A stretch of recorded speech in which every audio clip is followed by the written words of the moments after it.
political fortunes of my children. Kanilang Ibig sabihin, tumakbo ka man ngayon na mayor. ayaw ko na. Kasi wag mo akong pilitin. Pag naubos na patay ko yung mga hood-upper, kayo na mga newsman ang hanapin ko. May magiging masaya dyan sa Mayor, sa pahayag mo ngayon. Oh, na ayaw mo na. Ayaw ko na tanong. Whoever, alam mo, leave it to God.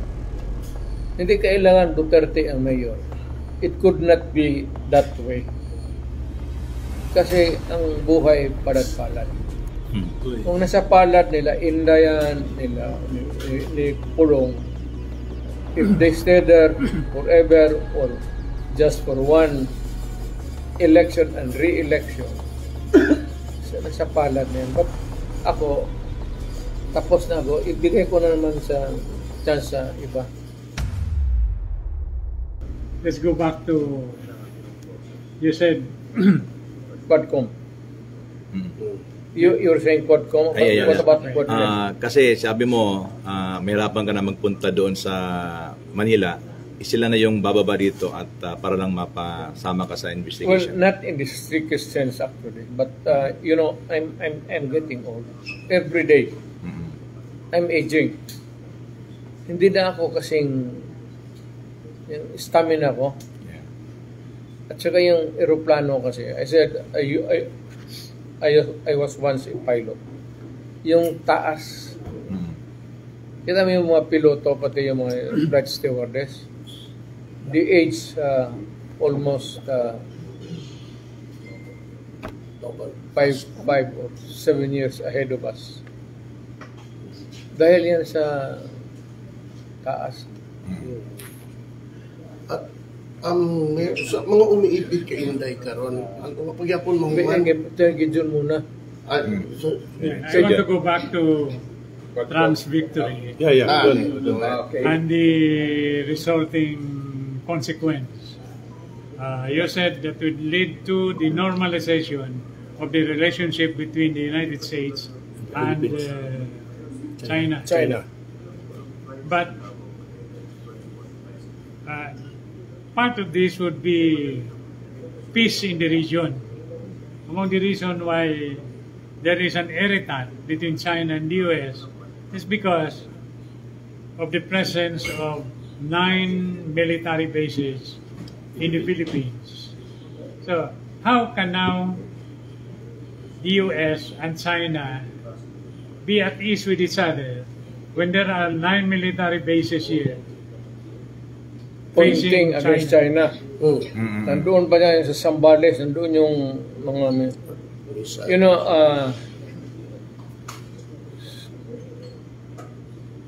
malayo pa kasi ang, but it would be good as any other time for the Philippines to ponder na it is not with the best of our interest as it was then, as it is now. Sabi na noon ng sabi nila mga activista, leftists, but they were not. They were just Filipino. Pati ako, bakit ako why would I host a military base of a foreign country? Lalo na yung Amerika na pumunta sila dito 1800. They treated us like a vassal state and subjugated us to the rule for so many years. It's about time that maybe the next president or ito ngayon, if I may suggest, na tanggalin na yung bases. Because actually, wala namang manalo dito. Even how far or how near you are to the shores of China or in the boundaries of America. Pag magkagera, wala naman talagang maiwan dito. pag nabitawan niya ang ICBM ng Amerika pati China, Purota. well, of course, it could, hindi naman distraction. Latin America is malayo. But it would result in a barren earth. Uy. Mayor, Pag putok yung nuclear warheads na yan, bombs, it would result in a barren earth. nanalo ang Trump si Donald Trump because of ayaw niya ng gera. And the previous, I mean, the Biden administration is doing that. Halos lahat ng mga bansa gusto niyang susuportahan ng gera, like Ukraine, Israel, and of course in the Philippines right now. Alam mo China. kasi, So ano mo niyan, Mayor? Kung if ever Trump will the next, parang ma-change ba ang policy in that? alam mo ito si Biden, politiko ito. And maybe really an ideologue of yung political thinking niya. Ito si Trump, negosyante. Gusto niya, kaibigan tayo. Parang incheck to si Trump eh. Tayo kaibigan lang, walang away para tayo yaman lahat. Anak natin, ligaya, happy-happy lang sila hanggang kamatayan. Itong mga alam mo kasi ganito.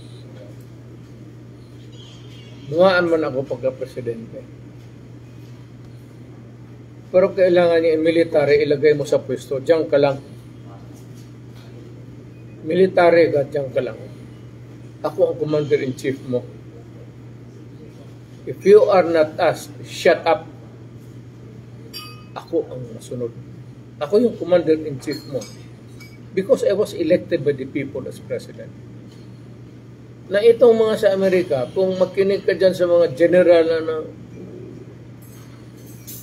because ang Amerika is really, pag tinitignan mong mabuti, ang Amerika is a militaristic country.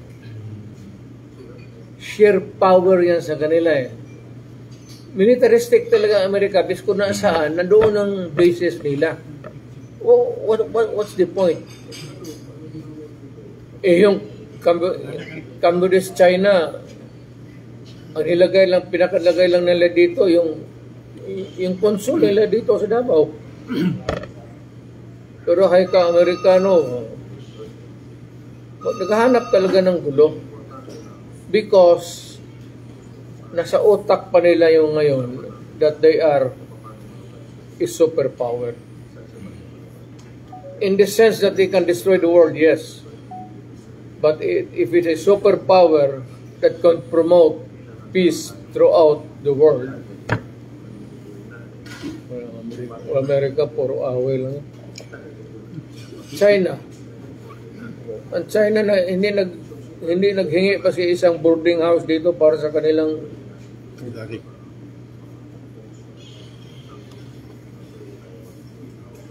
May Mayor, ang si Donald Trump, isa sa mga nagiging supporters niya is Elon Musk, which is #1 billionaire sa buong mundo. And alam mo ba na si Elon Musk, Mayor, nag-invest na ng Pilipinas? Well, yan nga eh. Ito si Trump, pati ito si Elon Musk. Yes po. Magkaintindihan yan sila. Kaya sa utak nila kung paano yayaman lahat.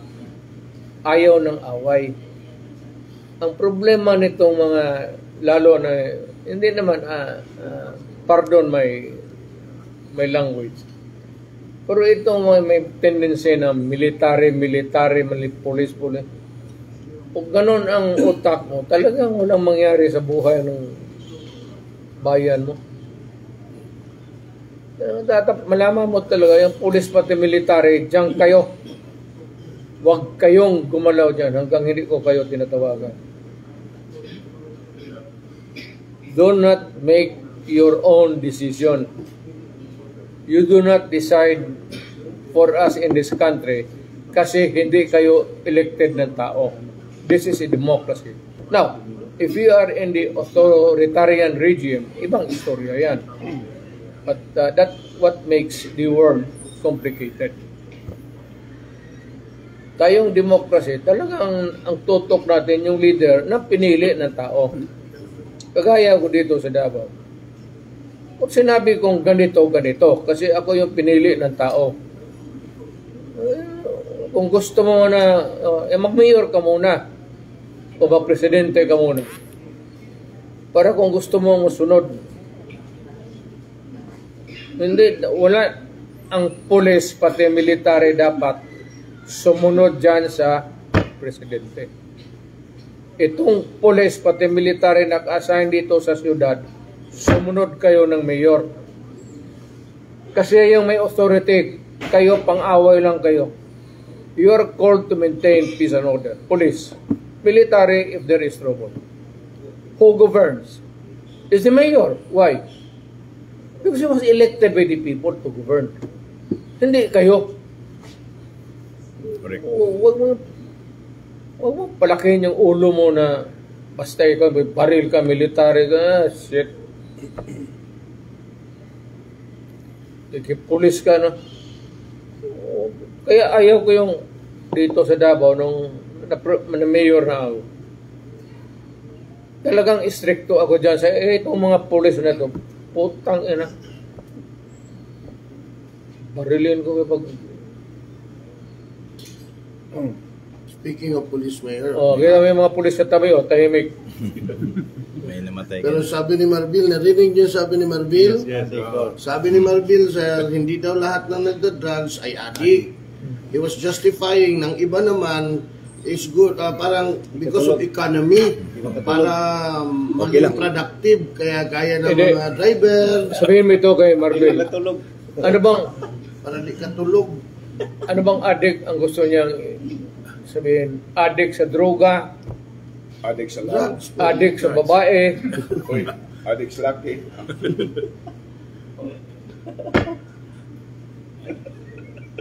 First time ko lang Actually, totoo. Anyway, correct yan eh. Pero ako, for the life of me, lahat man ang kakaguhan, dinaanan ko sa, kilala ninyo ako, maliit pa ako, lumaki ako dito eh. Alam ninyo yan. Pero, yung droga na yan, alam mo kung bakit. Nag-umpisa yan sa college pa kami. Alam mo, nakikita ko yung mga classmate ko. Pero itong mga judges na ngayon, and would you believe it, yung iba naging justice ng Court of Appeals. Marami akong classmate.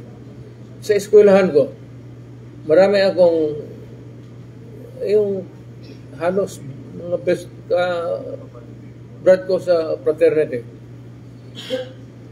Nung college of law kami, nag-hit-hit yung mga gago. AB kami. Tapos, sa isang apartment ng taga Davao, patay na ngayon, doon kami nag-standby kasi may-ari sila ng 4 na 4-door apartment. Joel Babista. Joel Babista. Brad ko yun eh. Yep. Magpunta kami sa bahay nila, na may-ari man sila ng apartment. Yung kanyang apartment, malaki kasi siya may-ari na. Mag-hit-hit yung mga brad ko. Pati siya. Sige, tapos nagtatawanan sila sa sarili nila. Wala namang natatawa. Wala namang katawanan. Sabi ko, ito mga buang na ito. Ano makain ito? Hindi, sila tawa. Basta, sige. Sabi ko, no, AB pa kami. AB pa. Hanggang nag-college of law kami sa San Beda. Ganoon, sige, hit. Kaya yung grado nila, pumasa kami lahat. Alam mo, 16 lang kaming naiwan eh. We started sa 3 sections. Siguro baka sa katudruga rin ng mga gago. We ended up only 1 section. Mga 16 lang kami sa klase. Abrahan kami. O sa bakit, pumasa kami lahat. Tatlong pumasok sa top 10. Okay. kaming hindi masyado, ako, sa Ligarda, hindi ako nagdudruga. Diyan sa Ligarda, may bridge dyan. Sentro Escolar, San Beda. Mag-aral kami doon sa library, magtinginan kami. Si Jewel, patay na. Yung mga brad ko, ayaw ko ng mga justices na ngayon eh. Pagtinginan lang kami, magsalubong yung mata namin. Nagsabi, ano? Akala mo nag-aaway, yung pala punta na tayo doon sa Ligarda. Yeah. So, nahinto yung putang ino, gago talaga. Mga huwis na yung buang yun. Punta na kami doon sa kanto ng Ligarda, sige na inom. Kaya, pagpasok sa klase, lango na lahat. Nahalata ng professor namin, mga bata yung professor namin sa San Beda, first and second. Mga taga San Beda rin na mga top notch sila. Yung third and fourth year, yun na yung matatanda. Kaya alam nila na nakainom na kami kasi sila rin siguro mga ulol. Ganoon ang ginawa nila nung nauna sa amin. Kaya dating sa Castro, pagka yung mag-umpisa yan 4:30 to 5:30. Yung 5:30 to 6, ano yun? Yung langaw nagaliwot ay punta doon sa bunganga. Pero ang sa Rodrigo, Mabait lang talaga ang pare. pero ang sa Rodrigo, patay mali lang. Oo. Mabait akong...